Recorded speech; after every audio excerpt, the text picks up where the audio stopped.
I'll try to get out of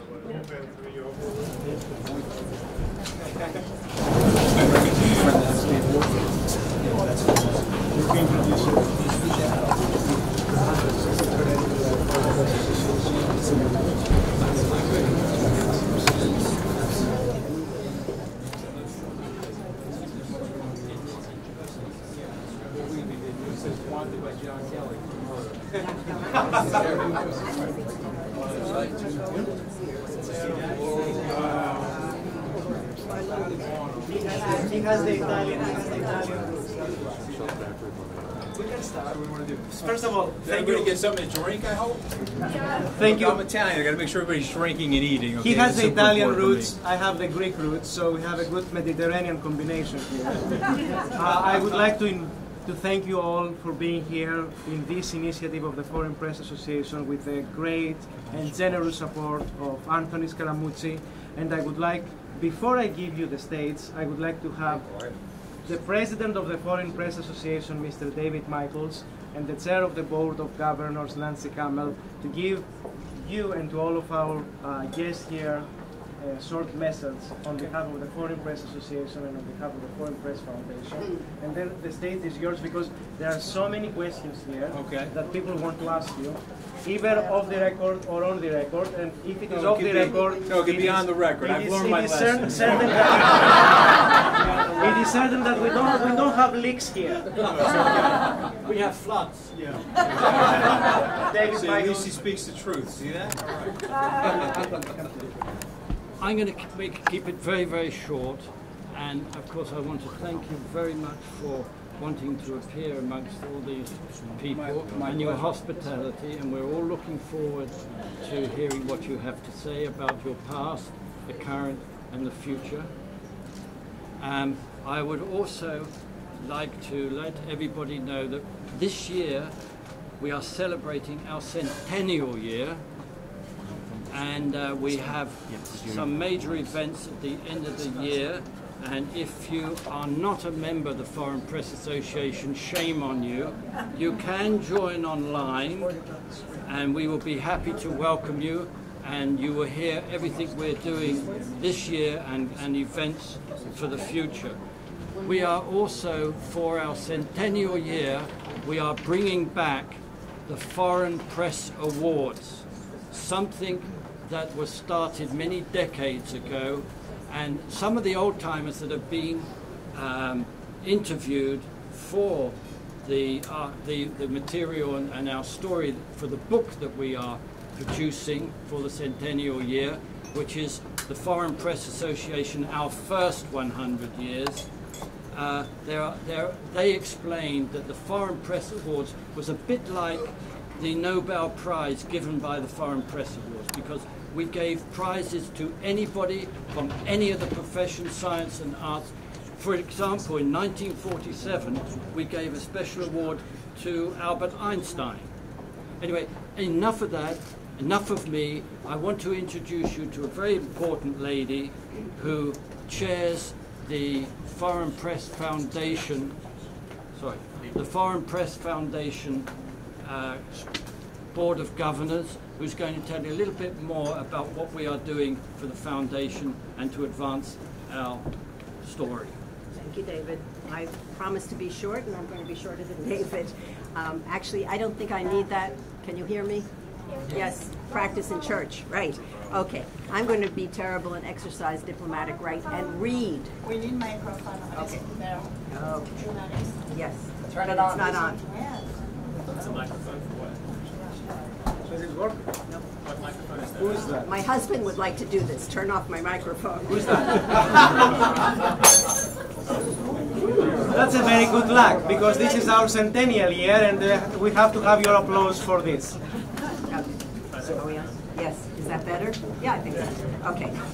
First of all, I'd like to thank I would like to thank Anthony so much for hosting us, getting us together, and having an opportunity, at least for 2 minutes, to tell you a bit about the Foreign Press Scholarship Fund Foundation. We have been started, we actually came to birth at the 75th anniversary of the Foreign Press Association. So this is going to be our 25th year. I'm embarrassed to tell you I come along with it, so I've been there for 25 years. However, it has been a very interesting 25 years because we have really generated and developed quite a significant footprint in the field of education and supporting young journalists. So what I really wanted to say is I come to you with pride and hope, proud to have been here from the start, and to let you know that to date we have had 88 winners. Those winners come from as diverse countries as Nepal, Iraq, Nigeria, Egypt, Germany, China, Italy, Thailand, Poland, Sweden, etc. They come from many schools. Once a year we give out the challenge question to the schools of journalism, and there are students that are candidates for our awards fill out the question and answer it as they would do an editorial. But it was interesting because 25 years ago, one of the subjects that was just being taught in the journalist schools was safety, security and safety. Today, that was safety in war. Today, unfortunately, we need to look at safety in peace. And so I just wanted to say that the early lessons were preparatory, but unfortunately, for the past several years, as the staffing positions for journalists across the board were being cut, the number of freelancers has been dramatically rising. A major problem from them, apart from income instability, is safety and security. And to share with you that our 2013 first prize winner, Kim Wall, who had taken her course in what's called HEFAT, Hostile Environment and First Aid Training, but it didn't help her. And on August 10th, 2017, she was brutally murdered in Denmark.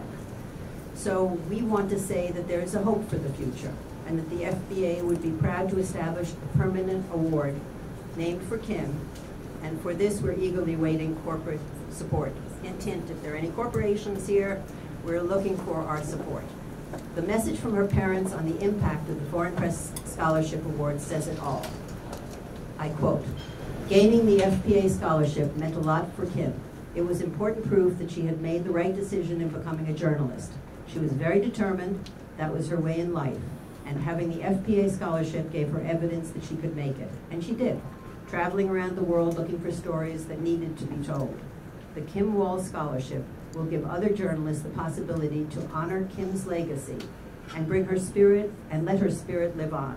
We won't get Kim back, but we will be sure that she'll be remembered as a courageous and curious woman that she was. And that makes a very big difference." That was written by her parents, Ingrid, Jock, and Tom Wall. So hopefully we'll be able to report to you very soon that we have established this. Thank you. Thank you, Lance.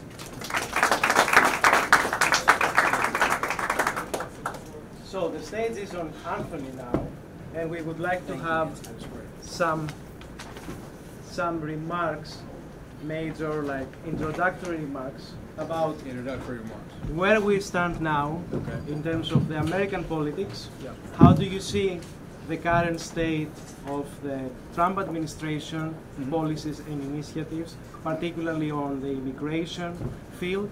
And one question also is if you have, considered any mistakes that you have done over the 11 days Me. of being at the White House. You guys don't have enough time for me to tell you all my mistakes. I mean, I've made like 5 phone books of mistakes in my life, but maybe 3 of them in the White House, right, over 11 days.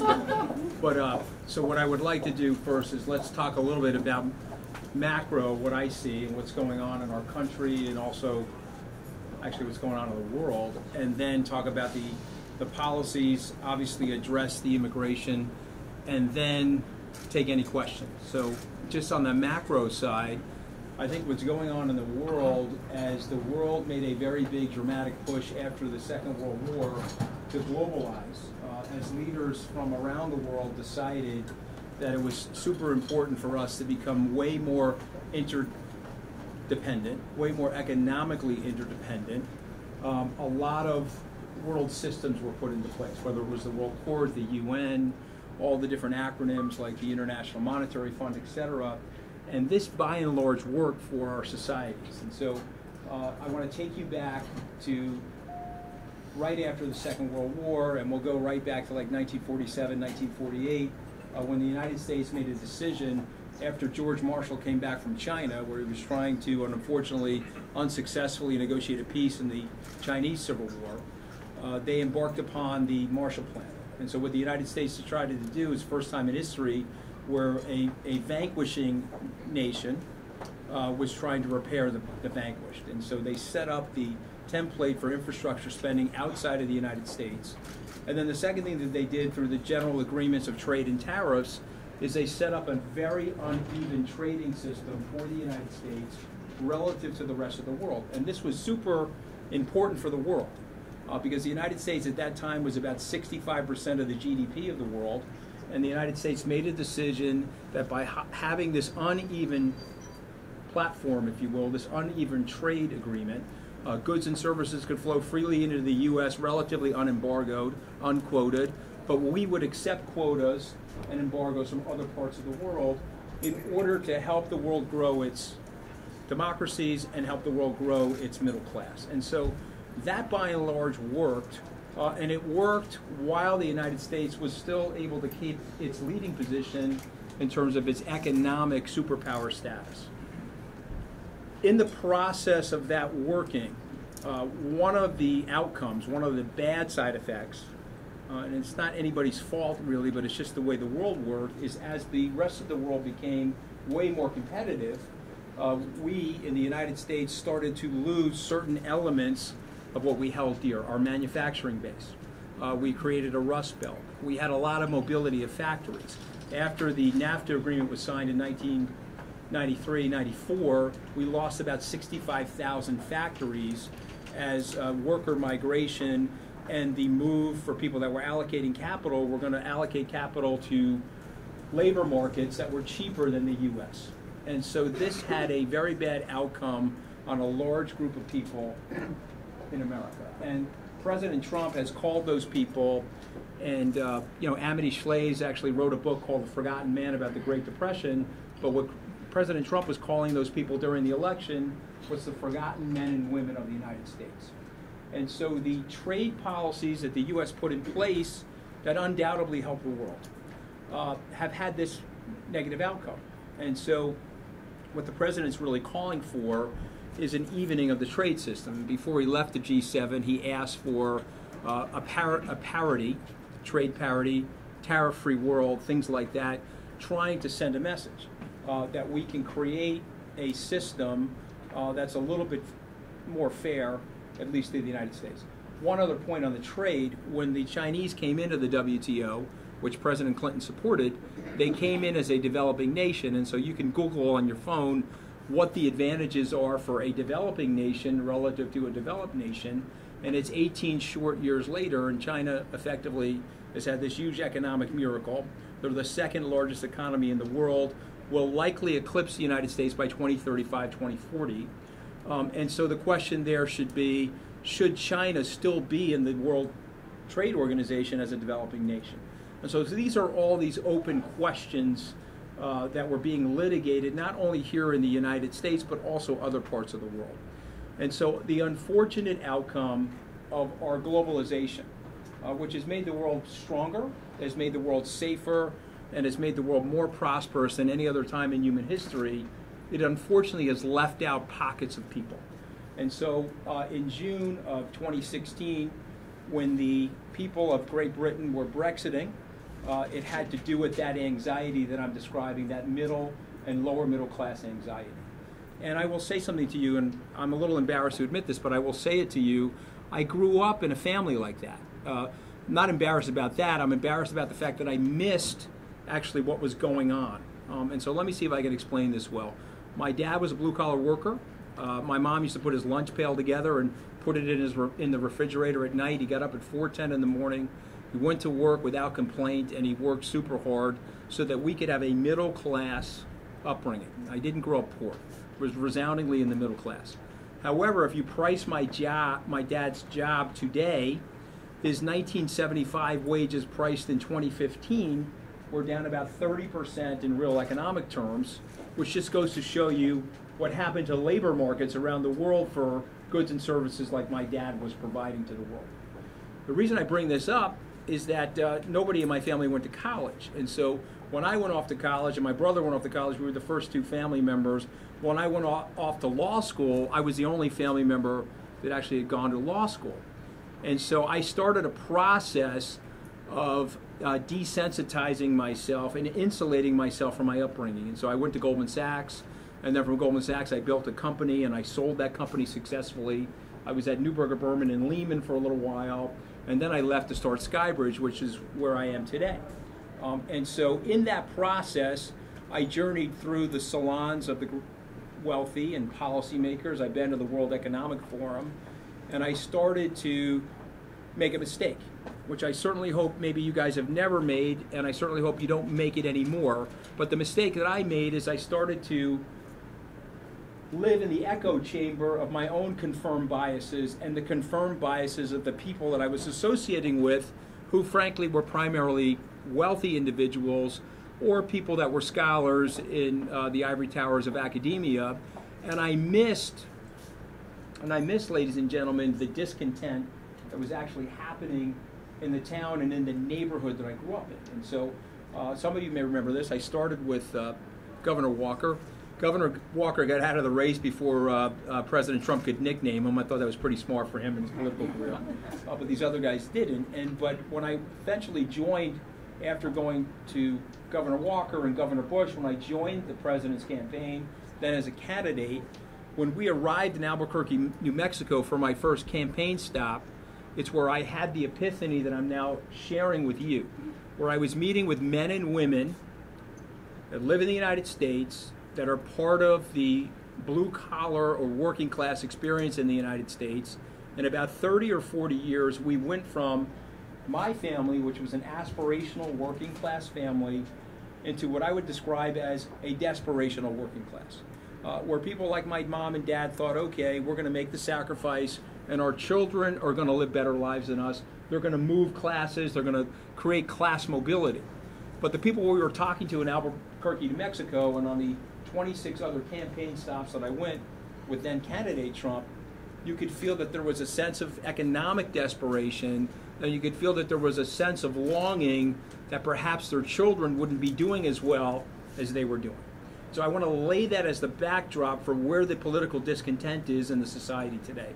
And so hopefully what we can do is we can harmonize between the global community and the need for peace and prosperity, and to have a global system, and to have a fair system among nations as it relates to trade, honor our agreements, and justice. But we can also figure out a way to create an aspirational rise for people that were born in different circumstances, that were born perhaps with little to nothing or little to no education. And so that's the backdrop for me, and that's why I got involved in the campaign. And I'm an accidental person in all this because I'm basically just an entrepreneur. It wasn't until I got involved with the campaign that I realized, okay, we need more help on the communication side. And then after the president won and he named me to his transition team, they put me out there more as a media surrogate so I could explain some of these issues. And then, of course, then the fight started. I probably shouldn't have gone to Washington with a chainsaw and a hockey mask. I probably shouldn't have done that. But, I mean, that was one of my mistakes, right? And so what ends up happening, though, is Washington, as you all know, because you cover Washington and you probably cover other capitals, where there's a concentration of power. People get a little bit loopy, get a little crazy, and they start, stabbing each other. They either use the press to stab each other, or they use fellow associates, and they do all of these mean and nasty, nefarious things. Somebody said to me, he's a pretty smart guy, but he's politically naive. And I said, no, I'm not politically naive. I'm actually politically naive to the ninth power. Okay, it's just saying I'm politically naive would be an understatement. And so, but I'm not anymore. I have a much better understanding about how this works, and I have a much better understanding about how people operate when they're under the auspices of power. And so I want to take you back to the founders of our country. When you read the Federalist Papers or you read the discussion about how to set up the republic in order to ensure an absence of tyranny, one of the things that was vital to the founders of the nation was a free press. In fact, it became the First Amendment in the Bill of Rights for a reason, because they wanted a free press to be available to hold people in power at check and at bay for their own personalities or their own corruptive tendencies. Because what did Lord Acton say about people in power? He said that power corrupts, and absolute power corrupts absolute. And so the founders basically built a system. They certainly wanted a freedom of religion, they wanted a freedom of expression, but they wanted a free press.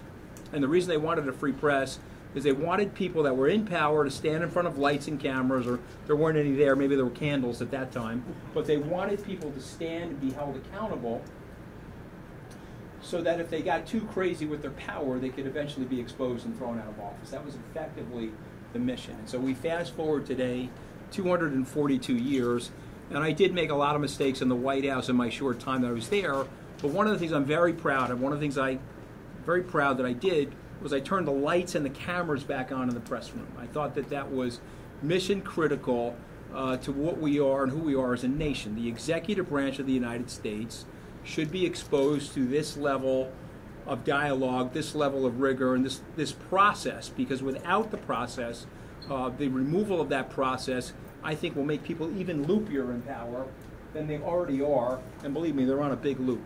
Okay, we got to be very, very careful of that. And so I'll take any question. I know it's all on the record, and I'm obviously pretty straightforward, and that's obviously what got me in trouble in Washington. People, it's like you know, it's like a few good men. You know, I don't know if you saw the scene, but it's like Jack Nicholson said, you know, they can't really handle the truth, right? So that's why it made it very difficult for me to stay there. So, you know, I was there for 11 days, so don't say 10. Don't report it unfairly. You could also say, if you want to make me feel better, I was there for 954,000 seconds. Sometimes I say that to myself, especially as the anniversary's coming. But I did have a lot of fun at my first press conference, so I will take any question. So, yes, ma'am. Yes, Yeah. Scaramucci, Yeah. Please, your application. Yeah. Yeah. I'm a Japanese newspaper Yeah. Nikkei.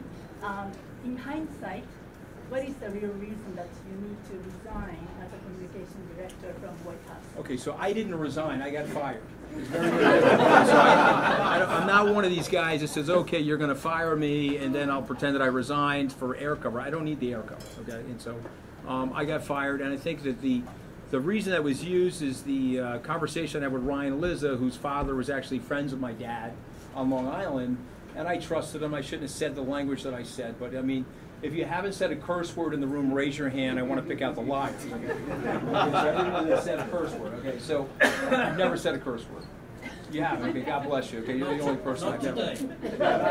Not in the last 5 minutes. So, you know, I guess that was the reason why I was fired. But I think it was a combination of things. Number one, I was going at it very quickly. I was moving the way a business executive would move in a situation like that. If you remember, I was reporting directly to the president, and the president gave me a mandate to excise and remove the leakers. And so I had a very quick feel for who those people are, because it's easy to find them, frankly. You just have to get a sense for who they're talking to, what they're talking to people about, and why, and who their political adversaries are. And so you can trace back the anonymous bad-mouthing, and you can directly tie it back. It was almost like a, have you ever seen Homeland, but it was almost like a Carrie Matheson, you know, big wall chart. I could figure out exactly who the leakers were. And so I began the process of firing those people. And so what happened there is that, you know, communications people in Washington are primarily operatives, and so they didn't like that. And they like trading information with you guys, okay, the members of the press. And by the way, I had no problem with what I would call the generic leaks where people are leaking personnel ideas or strategic ideas.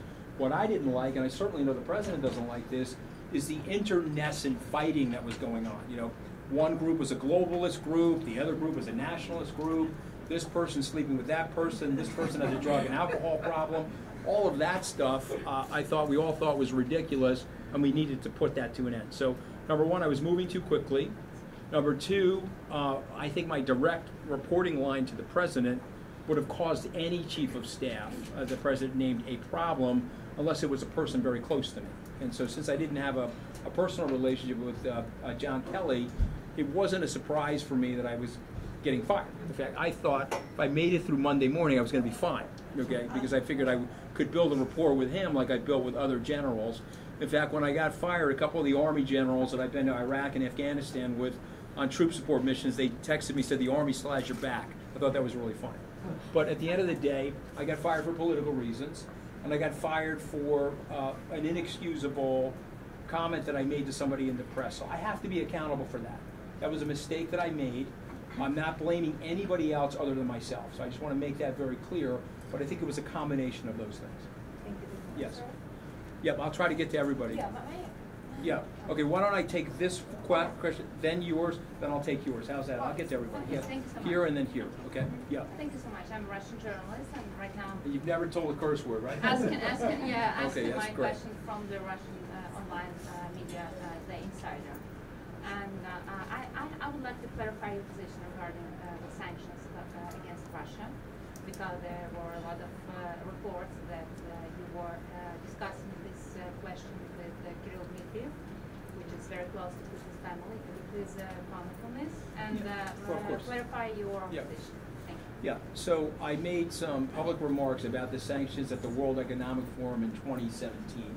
And obviously I said that it was going to be up to the president and the executive branch to make the decisions on the sanctions. But what I found interesting about that whole event was that I had known Kirill and Sandra, you know, I mean, he used to come to the World Economic Forum every year, and so I had run into him. There was a Board of Governors meeting that all the asset management heads would go to with Klaus Schwab, and so there were 40 or 50 of those people, of which I was one of the Board of Governors, and so I had a relationship with him that dated back 5 or 6 years.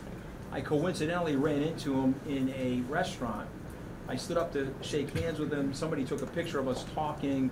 We had a number of niceties between each other, and then the speculation began about what we were talking about and so on and so forth. And so, I mean, look, you can believe me, not believe me, it doesn't matter at this point.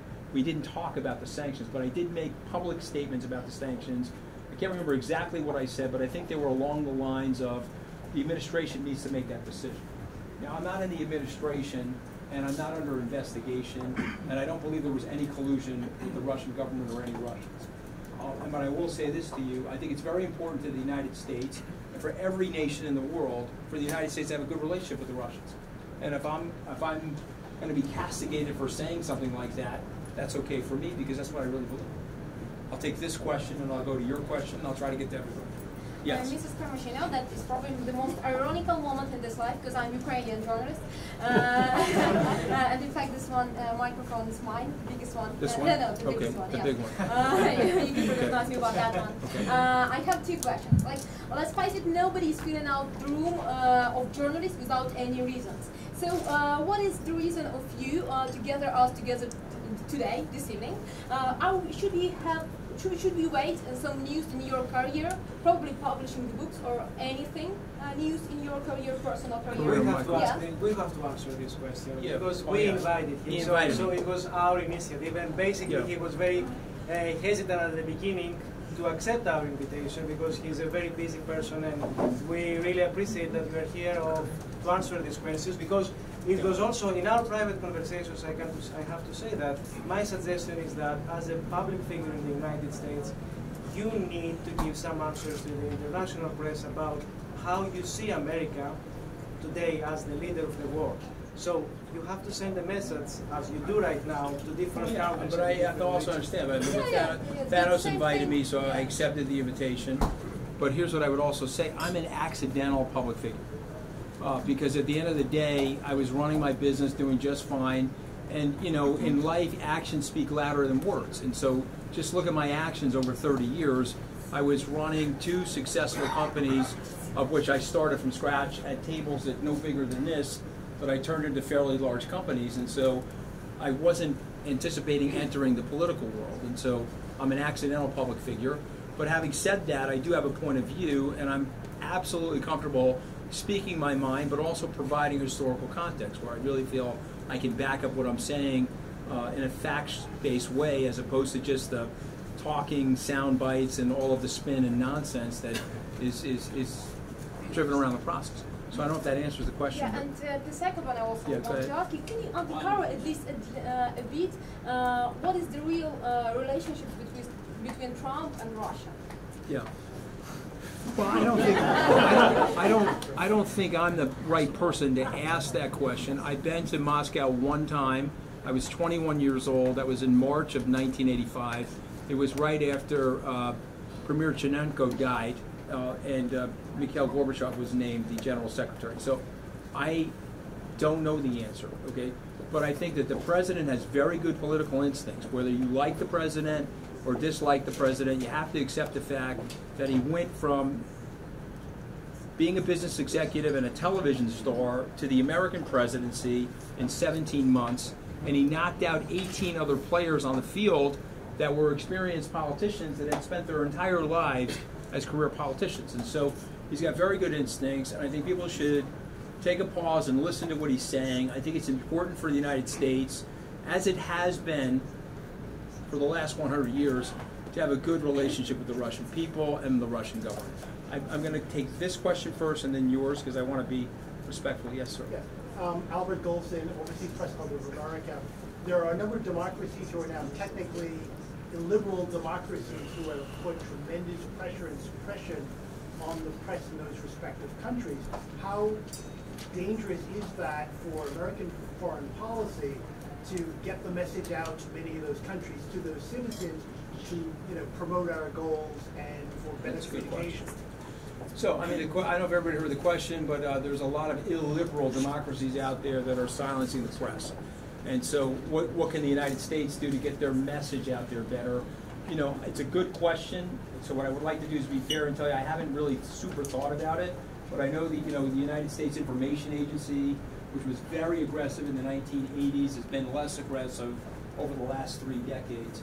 But my guess is we'll probably have to do something along those lines in the future to get the messaging out. But I think what's absolutely clear, and what's at threat is, Nancy mentioned personal safety. And that's a super important thing to discuss, because obviously, no one wants anybody personally harmed. But the biggest threat to the civilization is intellectual safety. At the end of the day, if you really understand the theology of the West, if you really understand the documents of the whole Western canon that date back to the foundation stone in Jerusalem and drive themselves right through the Greek and Roman empires and out to the Magna Carta and eventually to the British parliamentary system and the American Declaration of Independence and the American Constitution. That thread, okay, is, for me, it says one major statement. The biggest minority in our civilization, is the individual. Because at the end of the day, what happens with ponderous government or aggressive autocracy is that they push down the rights of individuals and they suppress individual liberty.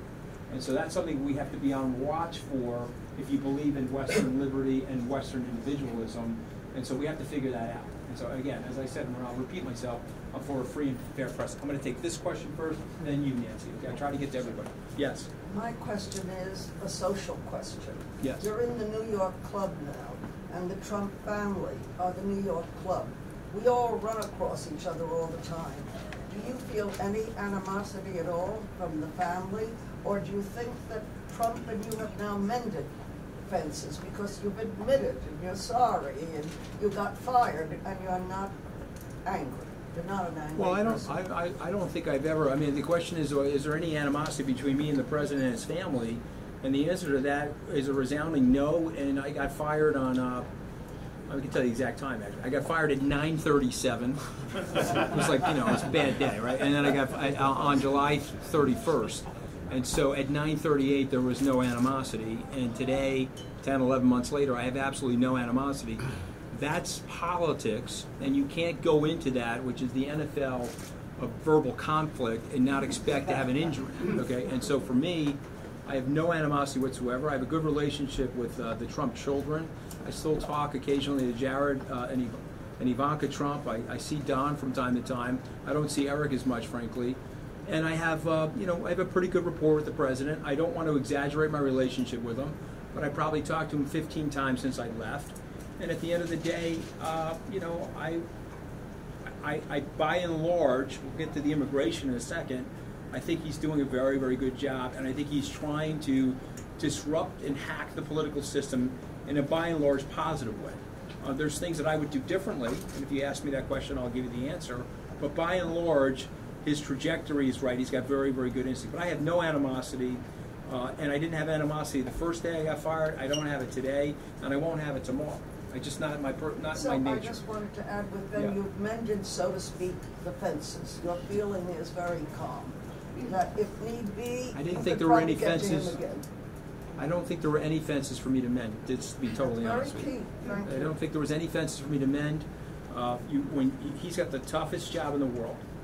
I mean, maybe Sarah Sanders is like a close second, okay? but he's got the toughest job in the world, and so, you serve at his discretion and leisure, and when it's time for you not to serve, you take it like a gentleman or a gentlewoman and you move on.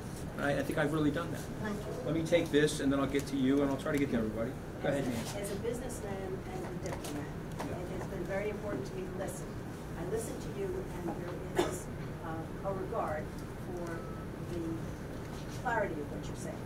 I look at our president, and I have to say that if we're respecting the media, when he comes out with a comment that the New York Times reporters should be arrested, you have to say that there is a disconnect between the wisdom you might bring to him, but his ability to listen and to commit.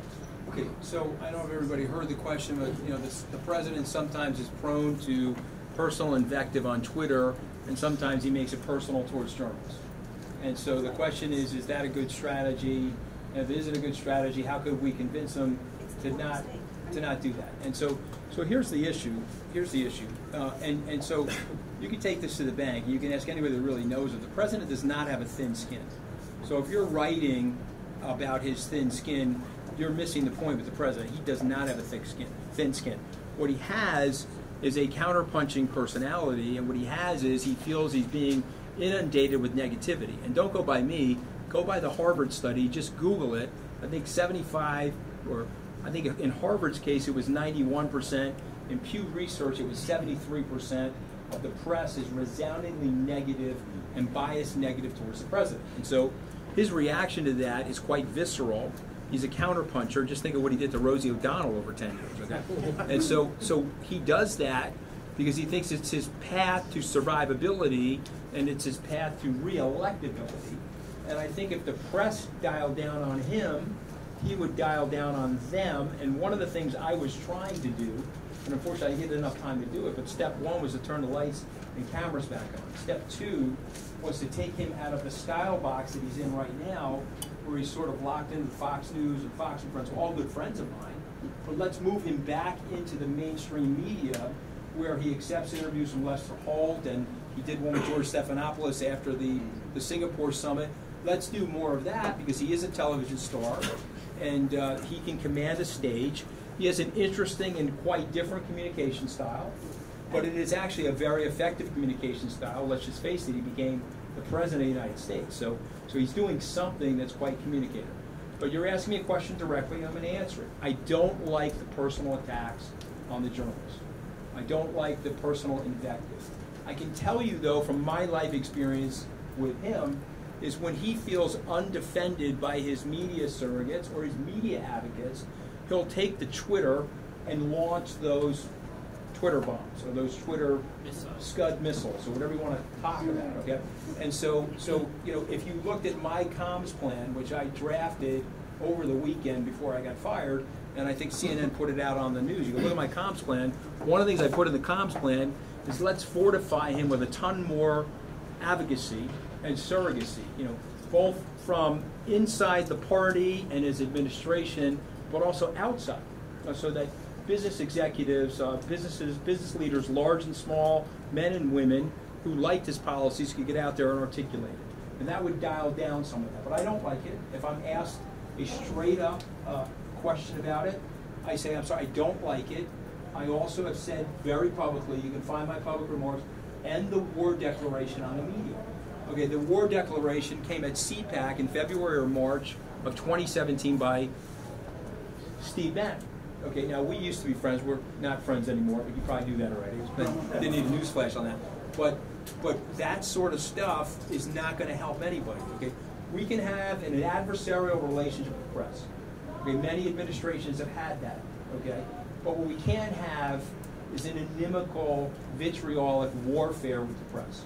Because what ends up happening is everyone then in the system gets super, super defensive on each other. And it's just not, it's not helpful. Okay, and if we're all trying to do the right thing, which is provide objective information to the public, the global community as well as the American community, then we have to do it in a way that has some level of diplomacy to each other. Will you gone? Is there anyone to do with it? Listen, I do think so. I think he is, I think, again, him coming out on Friday and walking down to what is known as Pebble Beach, although when I was there I was calling it Normandy Beach, that's like the north side of the White House. I think that's a storm. I think we got to get him to do that.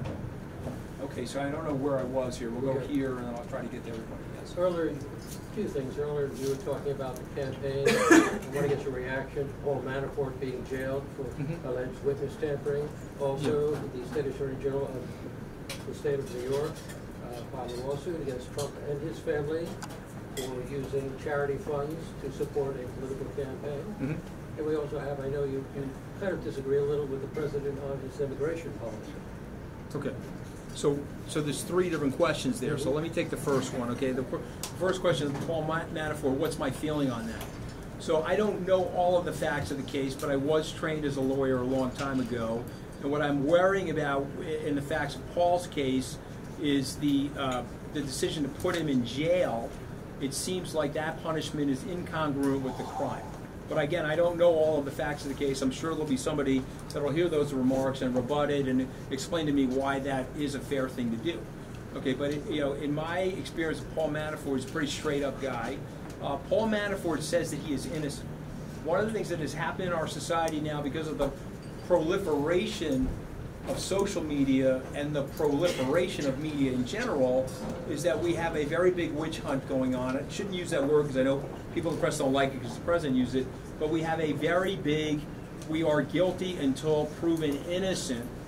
There's a judge, trial, and a jury in the national or international press before the person gets their case in court.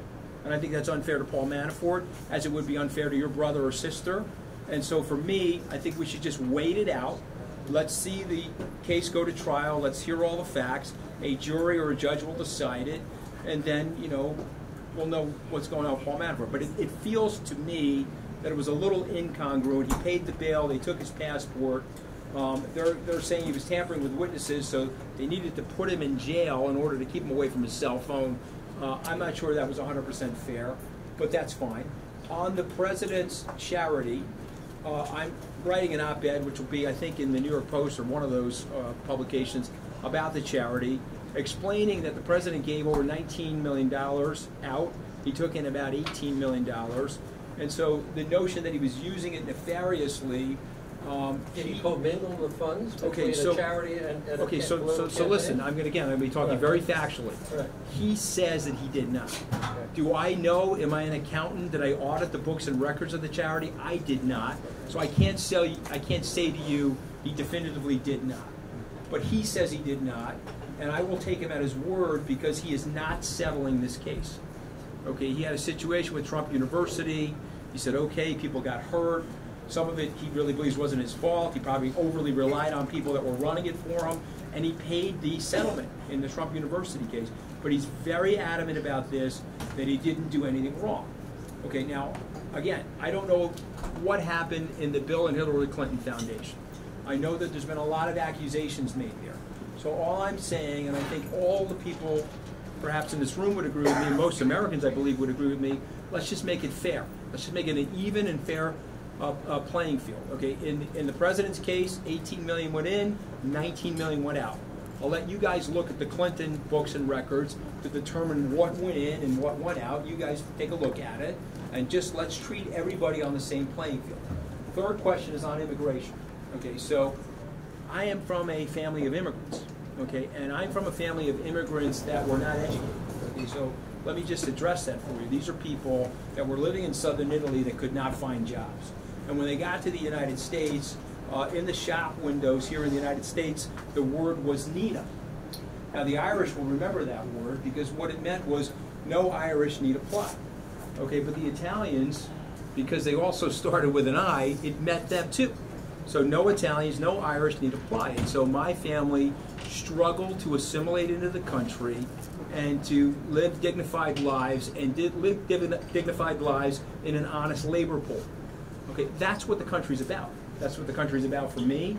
And I bet if you live in the United States and you're an American citizen, each person in this room has a very unique story about their families, whether it's you personally or it's somebody from your background, your great-grandparents, your grandparents, your mom and dad. And so for me, the spirit of that immigration is central to the thesis of allowing America to stay what Lincoln said about America, that it's the last best hope for mankind.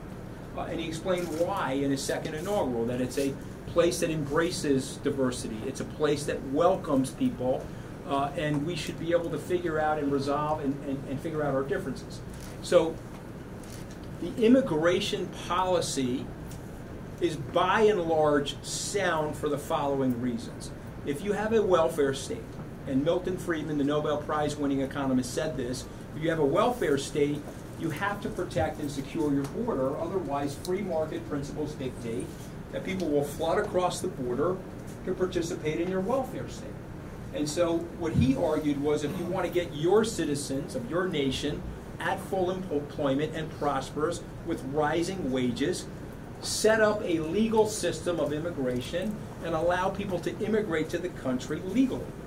Okay, and so that process, frankly, has been uneven in the United States, where many people have entered the United States illegally versus legally. So we can address that, we can explain what that is. Let me finish, because it's super important. So now we're at a situation where people are being stopped at the border. Some of them are seeking asylum legally. They're being handled a certain way. But some of them are coming in, quote unquote, illegally, which is basically a misdemeanor, and they're being separated from their children. Okay, I don't like that policy at all. Okay, and I think I'm on the side of right and wrong on this. This is not left or right for somebody like me. This is right or wrong. What does America stand for? What are the idioms? What are the core values of the American people and what America stands for? And just the optics of people being separated from their mom and dad at the age of 2, 5, 10, it doesn't matter. It's just wrong, okay? And we can change that. We can change that with a stroke of the pen, and we can make it fairer, and we should make it fair. I spoke about it this morning on CNN. I have tweeted about it. I think it's a bad thing for the United States. And so if the administration digs in on this, I think they're running the risk that a lot of people will get very, very turned off by this, and I think it's taking away from the other great things that the president is doing as it relates to his economic agenda and his international policies that are trying to promote peace and global prosperity. And so I'm not up for separating children from their parents. I don't care who started it, whether it was Barack Obama, George W. Bush, Abraham Lincoln. I actually don't care. What about sanctuary cities? Okay, sanctuary cities is a totally different topic. Okay, so I'm not a big fan of sanctuary cities.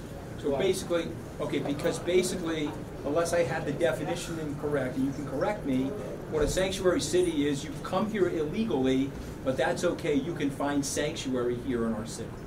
Okay, I don't think that that's the right answer of addressing people that have entered into the United States illegally.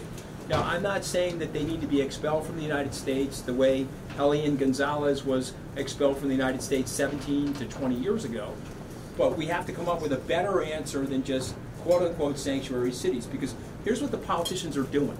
And you should really pay close attention to this, because I'm studying it.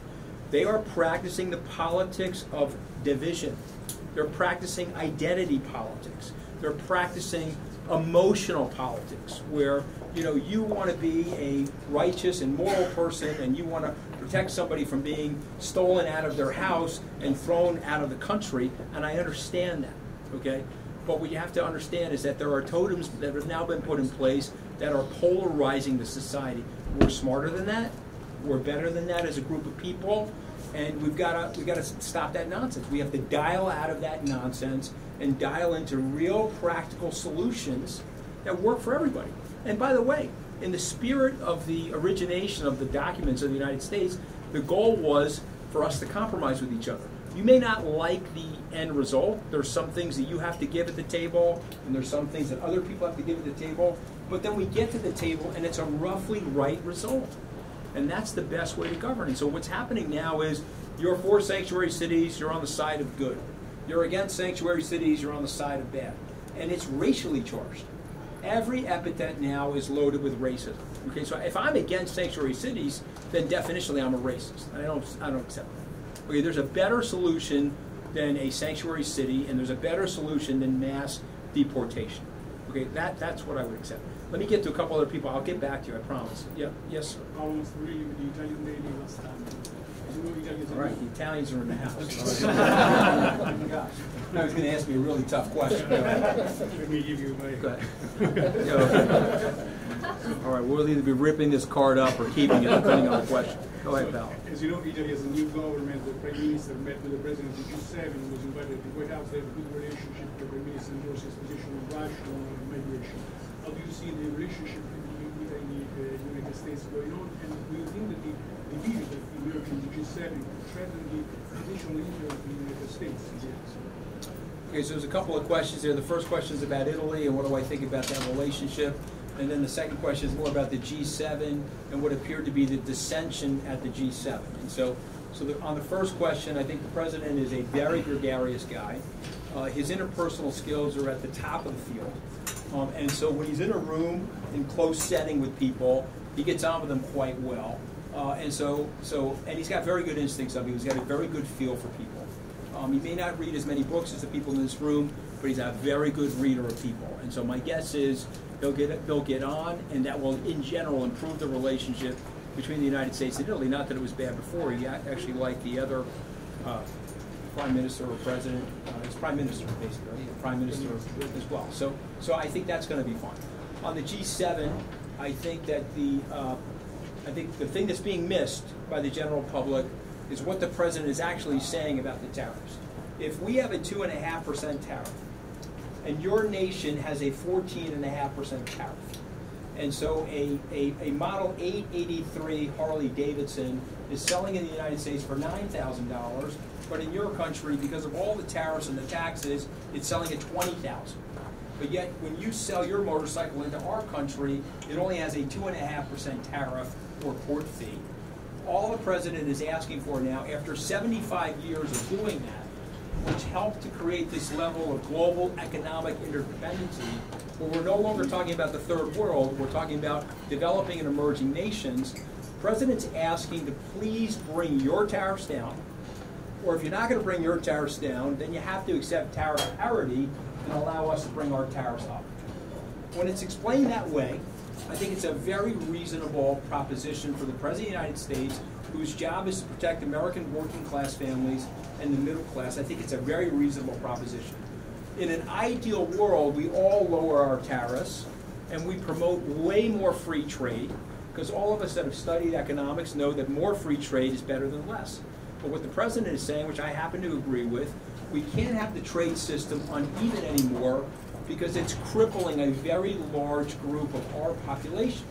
I'm going to leave you one last thought on this, because I think this is super important. The United States is a consumption-based nation. China, as an example, is a manufacturing nation.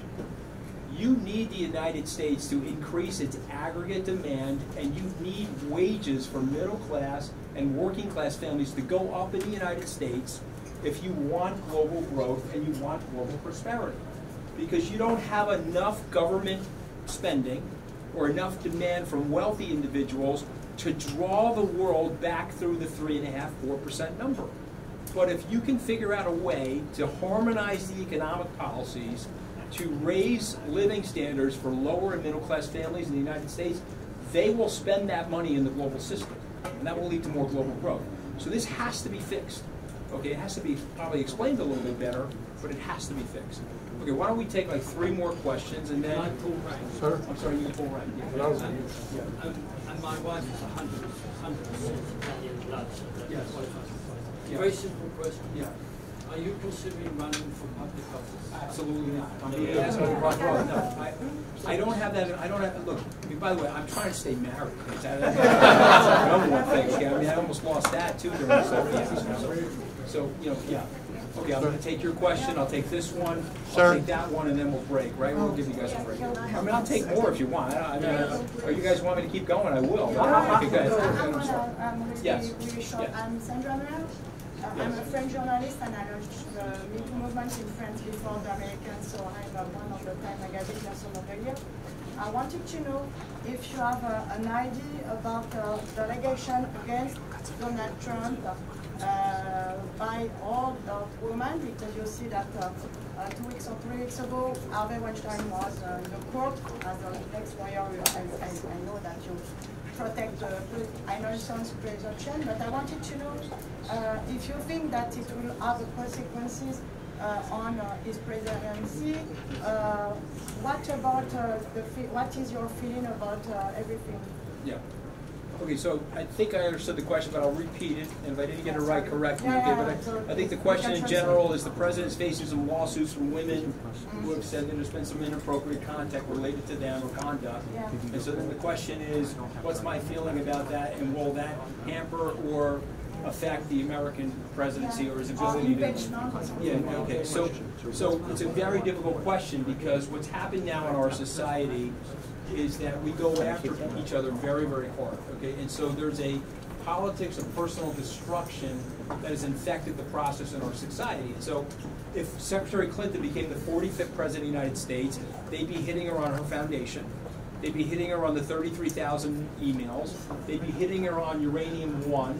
And I'm sure they would bring back President Bill Clinton's issues that he experienced in the late 1990s. And so it's not just the Republicans, and it's not specific to President Trump. This is something that they're doing to each other. The American people are so tired of this thing, you have no idea. Now, I don't want to discredit any of those women. I don't know their stories, and I don't know the facts associated with those stories. But what I do think at this point in our society, and maybe I'm wrong about this, because we are in a fairly still white Anglo-Saxon Protestant culture, and there's a little bit of Puritanism still in our culture relative to Europe. Some hypocrisy in it, I might add, as well. But there is some of that. But I think by and large, people, okay, have moved past that as it relates to people's personal lives and whatever their transgressions may be. Moreover, there was a lot of evidence to suggest that the president has a pretty out there personality as it relates to certain things, just referencing the Access Hollywood tape that came out 1 month before the election. Okay, so that was in the news, that was in the marketplace of ideas, if you will, and information, and he still won the election. So my guess is whatever the causes of action are and however they're litigated and settled, or who wins what side of the case, I don't think it's going to have a super effect on the presidency. That's my honest opinion. I'll take this question. If you guys want me to keep going, I'm happy to go. Yeah, go ahead. George Baumgarten, UN correspondent for Jewish newspapers and other media as far afield as East Africa, Georgia, Kazakhstan. Since you quoted Lord Acton, sir, I want to throw something at you for comment, which is power corrupts and absolute power corrupts absolutely, but absolute powerlessness corrupts even more. To what extent do you think that is true or valid, and to what extent do you think it explains the president's appeal? Okay, so it's a very, very good question. And so when people feel powerless, they may have an emotional reaction to that lack of power.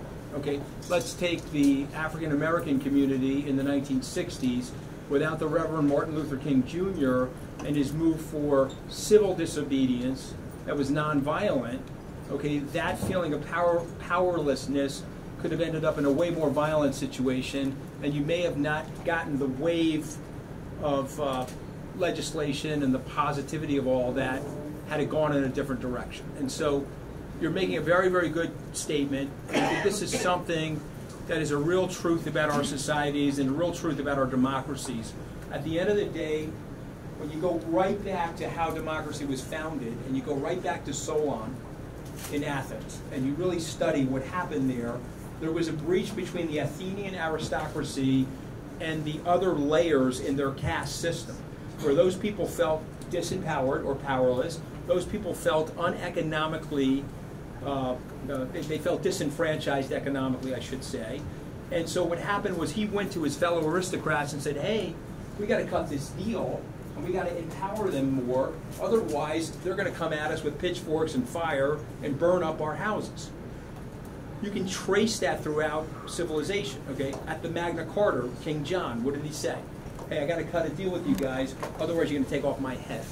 And so what we know about our societies, and this is an unfortunate fact, but I really do believe this, most of our liberties come from the economic situation combined with our ideas and the fundamental ideas that John Locke and J.S. Mill, all those people have written about, Jefferson has written about.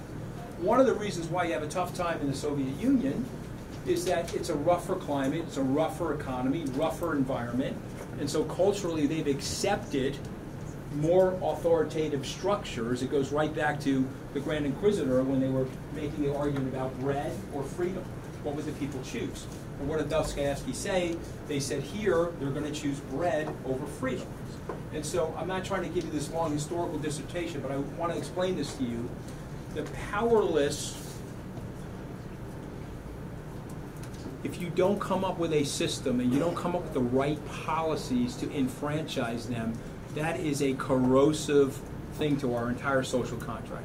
I can say as an American, I do not want to be living, and I'm a prosperous American, thank God, okay?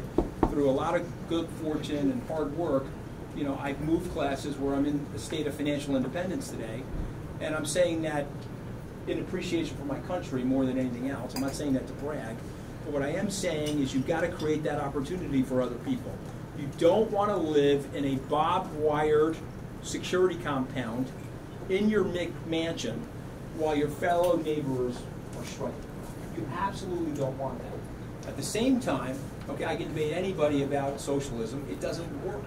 Okay, yes, someone will say it works in some of the Nordic nations and a few pockets of places, but it doesn't work everywhere. Okay, and at the end of the day, you're not going to get the equal outcomes. It doesn't work, okay? We're human beings. You can't systematize or politicize equal outcomes. But what you can do with the right policies is you can create as much equal opportunity as possible. Okay, we have to even out the educational system in the U.S. We have to fix our infrastructure. We have to figure out a way to deliver better educational services into urban areas which frankly haven't been delivered good educational services for maybe a half of a century or maybe longer, okay? And so if you can do those things, you can empower the powerless.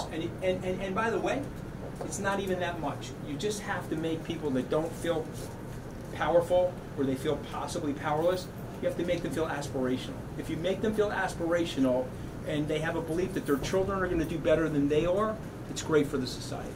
Yes, ma'am. Hi, I'm Cecil McCarthy, the director of the journalism program at Hunter College. I teach a course on news literacy to give students the tools to evaluate the credibility of the news media today. And since you've been on the inside, I'm just wondering why you think the president and his administration misrepresent the facts so frequently. Okay, so the question is basically about the facts and the misrepresentation of the facts by the administration and by the president. So, you know, I'm not an apologist for the president. Okay, I'm just not. Okay, and so maybe that's one of the other reasons why I'm not in the administration, because you know, I'm not going to sit here and justify and defend everything. I just gave you what I thought was a fairly reasonable explanation of why I've diverged from the administration on the separating of children policy. I just think it's ridiculous. And I think it's going to, in addition to the fact that it's against American values, it will have a very bad political outcome, because our society is a society of optics and feel. And I can tell you something about my experience, as short as it is in politics, it's also based on emotion. And those pictures are not winning pictures for the President of the United States. I guarantee you that. And he'll come to the conclusion of that quickly, and I predict he will change that policy. But as it relates to the facts, the exaggerations, whatever, you know, he said Paul worked for him for 44 days or 49 days, and he worked for 144 days. You're never going to like this about President Trump. I'm just going to say it to you. And I'm not apologizing, but I'm just going to explain it, and then you can say, okay, well, don't like the guy anyway, it doesn't matter, it's tell you what he does. He gets these stories roughly right, and then he has a tendency to embellish those stories. That's what he does. Okay, and he's been doing that for a very long time.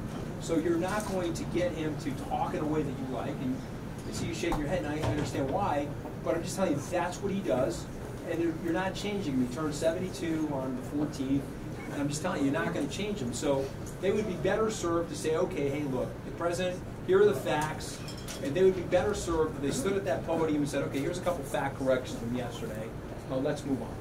Okay, if they did that, people would dial it back and say, okay, the president's prone to embellishing stories, you know. It reminds me of my grandfather said, you know, never let the facts get in the way of a good story. Yeah, I mean, that's what happens. So if you read Scott Adams' book, Win Bigly, it'll take you about 3 hours to read it. Read that book. He has the best exposition of the president's communication style and his strategy that I have personally read. So you probably don't like the answer, but that's really what I think is going on. One more quick question, sir.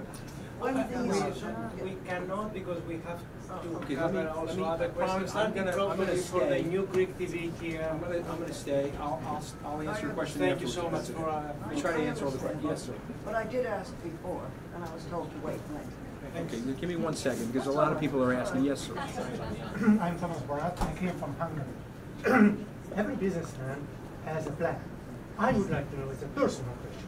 What is your plan for the next 2-3 years? What's your plan? My personal plan. Personal, yeah. Okay, I want to stay married. I think I made that clear. Okay, so that's like plan number 1. Okay. Number 2, I got to raise my kids, obviously, and I've returned to Skybridge. I put the company up for sale to go serve the president.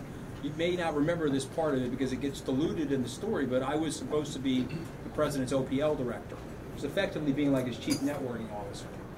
But my buddies Ryan Previs and Steve Bannon, even though I thought we were on the same team, I discovered that in Washington you're only on one team and that's your own team. And so they went after me very hard. And then obviously they were doing disastrous things there and they needed to get fired, and so I was brought in. But my plan, since I'm now back at Skybridge, is to double the assets of Skybridge and to go out there and, you know, we've got $10 billion under management.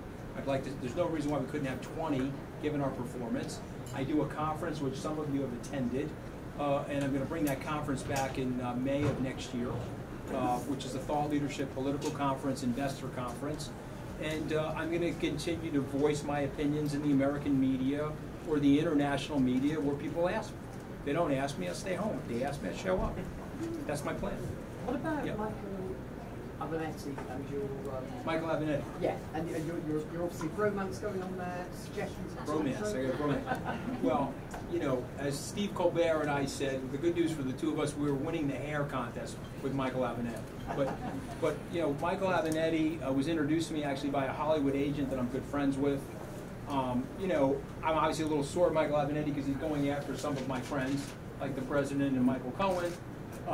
But you know, what I said when they asked me if I would consider going on Stephen Colbert's show last week, I said I would do it because I think we've got to dial back the polarity and the coarseness of our discourse. I said I would do it because I obviously disagree with him on so many things, but can I have a civil conversation with him as opposed to disagreeing so uncivilly that we're going to end up in a verbal civil war? And so for me, I went on the show. I actually had a lot of fun. I mean, it was like being a Yankee in Fenway Park. I mean, you know, I had the crowd against me. I had the two of them beating up on me. I had to switch the juju in the room. I had to move seats there for a second. But I have no problem going into places where people disagree with me. I have no problem making the case based on policy, applying historical context, and offering solutions. Okay, now here's the bad news for everybody. And the great news about not being a politician is you can actually tell the truth. Okay, so the truth is the problems that we're talking about in our societies, they require 25-year plans, maybe 50-year plans like the Chinese. Okay, they don't get solved in 2 minutes, 2 news cycles, 1 or 2 presidential terms, or a senatorial term. And so I ask you rhetorically, which politicians do you know have a 25-year plan? Because I can tell you, I don't know any American politicians that have a 25-year plan. But if you don't get the dialogue started between Republicans and Democrats, or people who are on different sides of the aisle, it's never going to start. And we need it. We need it if you want to make the place better. So I don't dislike him. I think he's a very tough competitor. He's very articulate. I wish he was playing on my team as opposed to the opposing team. Can you give us some insight into Stormy Daniels' case? You know, I don't know the case super well, but what I do know is that she wrote a statement that's saying that she did not have a relationship with the president when he was a candidate, or not even a candidate when he was Mr. Trump. She then changed her story after he became president. So, you know, when people talk about the lying and the misstatements of facts and all that other stuff, it's happening a lot. Wasn't she Now, paid I'm not to saying write that. I'm not saying that that's a defense. I'm sorry. Wasn't she paid to write that statement? Was she paid to write that statement? Okay, so yeah. so does that mean, so that is that statement that she wrote honest, or Well, you're that's saying the she same, got but paid? was So it she not got. influenced by money or Oh, not? so she got paid to be dishonest. Is what you're saying? I'm asking you. I don't know. I'm asking you. You're the lawyer. I'm going to put it back to you. So she's made two different statements. One is obviously true, the other's false. And so what are we saying? We're saying she got paid for the statement that justifies it? Is that what we're saying? Yeah. Okay, I don't know. If that's what we're saying, we gotta have that conversation off ground. And I'm not here. Let me tell you this. I'm not here to shame her. I'm not here to say bad things about her. I'm not here to say bad things about her profession. You know, I'm here to say, hey, she's a single mom, okay, and she's raising a child, and she should have her safety secure as well. She's obviously got a disagreement with the president. Let's see how it gets resolved. But I think the real question is, which this young woman over here asked, do the American people really care? I don't think they do. Now maybe I'm wrong about that. We'll see. I'll take you and then you, and you know we'll keep going and then we'll stop at some point. Go ahead. Yeah. Scaramucci from Tokyo Broadcasting System, Yes. Japanese TV.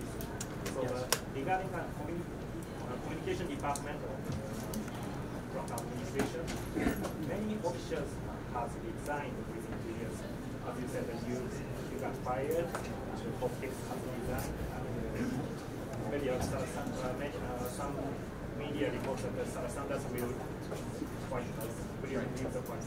So why do you think they are leaving so soon? Is it so difficult to continue that? So why are people leaving the White House? That's basically what the answer is, and there's been a lot of defections in communications. So, you know, listen, I left the White House involuntarily. Okay, I would have stayed at the White House. So let me make that clear.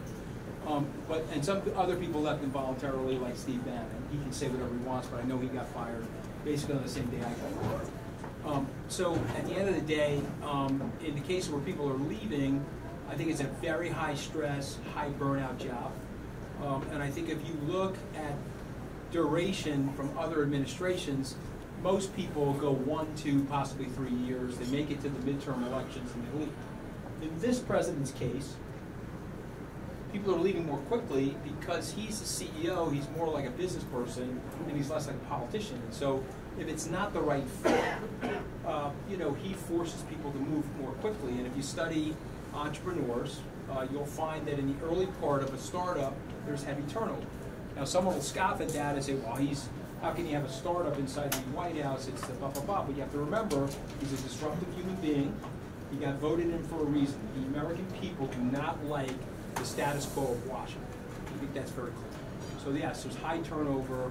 It has to do with the burnout, and it has to do with the president's operating style. Yes, sir. And I'll get you in the back. Yes, sir. Like Sylvie from the French daily newspaper. I was wondering what your thoughts were about the upcoming midterm elections. Yes. Are you worried about a swing wave at all? Or? So the thoughts on the upcoming election. So again, you would have to study history, and you'd have to recognize that typically in the first term of a presidential term, the midterm election usually goes to the opposition party. There's a number of different reasons for that, but the main one has to do with the passion is up on the opposition party, and so you get higher voter turnout. I'll give you an example. The Westchester County executive, a local election here, he won in 2009, he won in 2013. He got more votes as a Republican in 2017, but he still lost the election by 26,000 votes because Democrats turned out to the polls, and it was probably an anti-Trump vote, and they were ousting him. So you would have to look at it as a political scientist and say, okay, the Democrats probably have more fervor and more passion on their side, and they will probably show up at the polls. Okay, but if you really study the map, the Republicans will likely hold the Senate, if not gain 1 or 2 seats. I don't have enough time right now to go through that, but that's probably true. On the House side, I think it's a toss-up right now, but it's leaning towards the Democrats because of what I just said about the history. But what the president has going for him is wages are rising and the economy is quite strong. So it's not impossible that this supposed blue wave could be met by a red wall that blocks that blue wave. It's not impossible. But I think it's still too early. If you ask me after Labor Day, I can give you a much more honest assessment. But it's not 100% clear to me that the Republicans lose based on the facts that are on the ground right now.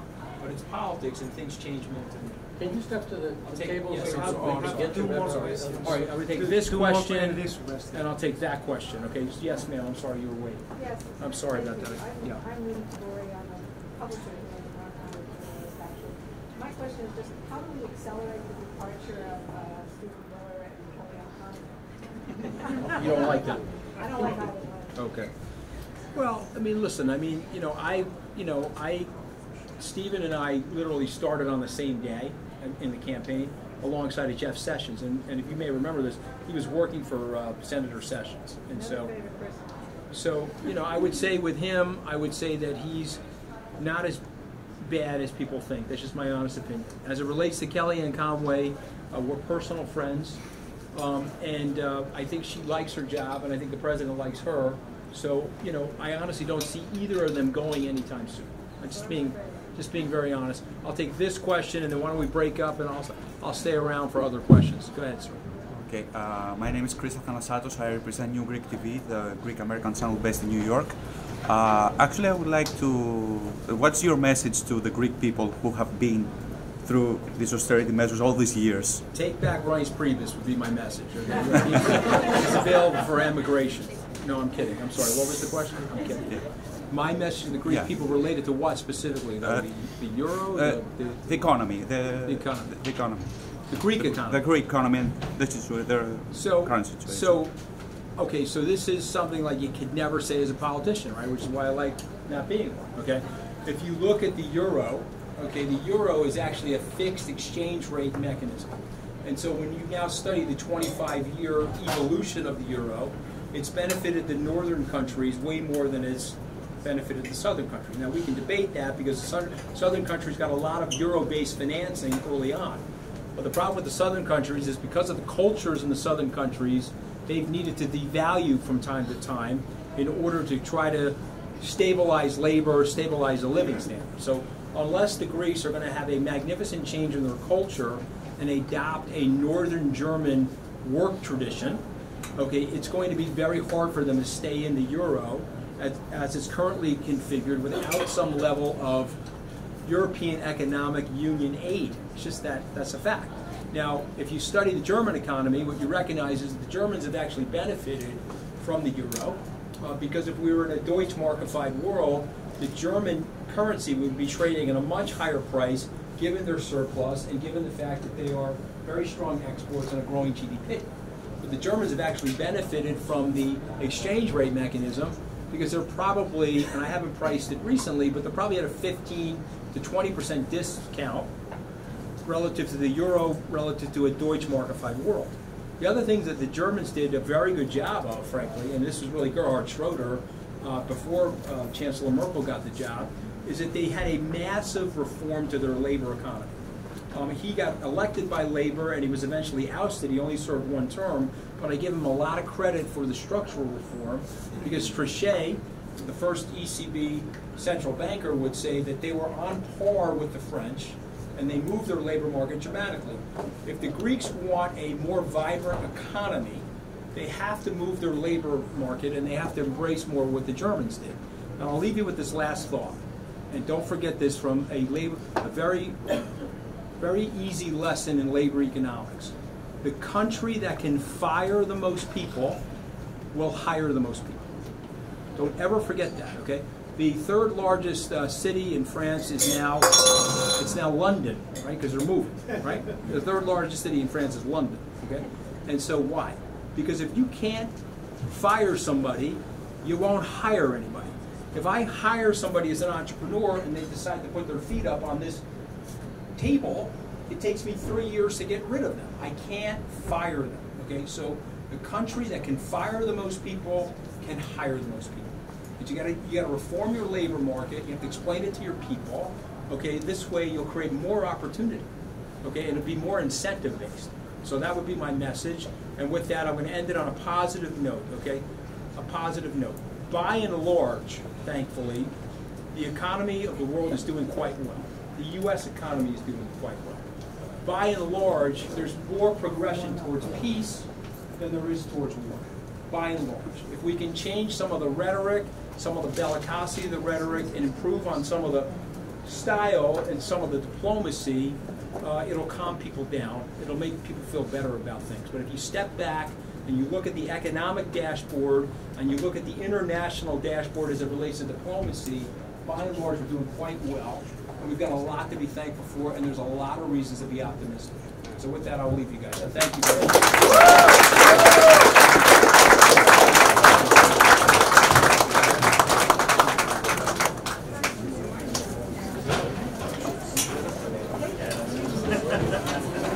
Look up.